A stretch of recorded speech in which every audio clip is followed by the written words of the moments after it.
Anda punya cita-cita sekarang ni 2013 kan? 2030 map anda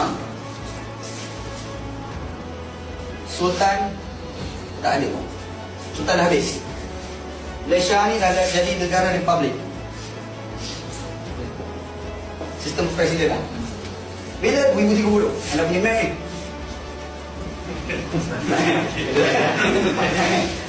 jadi map tak map. Jadi 2013 ini ada 2014, betul tak? 2015 2000 bla bla bla. Okey, kita dah buat map, kita dah buat perancangan tau. Sebenarnya game mana ni awal lagi 2011. Game mana? Dah ada 2012 dan 2013. Apa anda punya game? Game mana? Tahun yang pertama, anda nak buat game, orang kata Sultan Syaitan. Mula bawa setan. Bila tahu tu? Dan terbukti berjaya. Dah kan? Orang sekarang tak panggil Sultan. Kalau Sultan tu setan. Kalau tak ada kan? Anda nanti setan kan? Game yang kedua 12-13 macam mana nak letak bagi gegar sikit.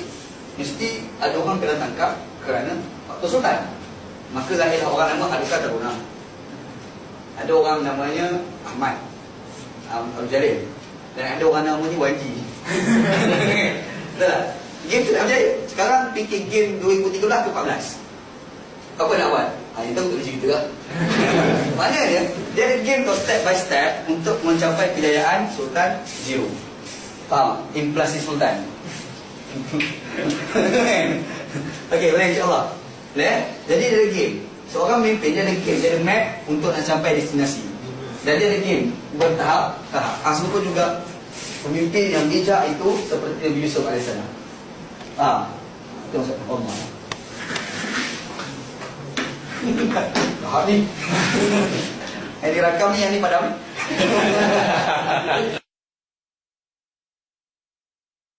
Sultan ni, monarki ni dia baik sikit. Tapi mudarat dia banyak. Hukum yang terbagi juga. Contoh mudarat banyak. Mudarat banyak tadi, kami riwayat mengarahkan sukati. Dia banyak. Rasa yang agak terbantut kerana faktor-faktor Sultan.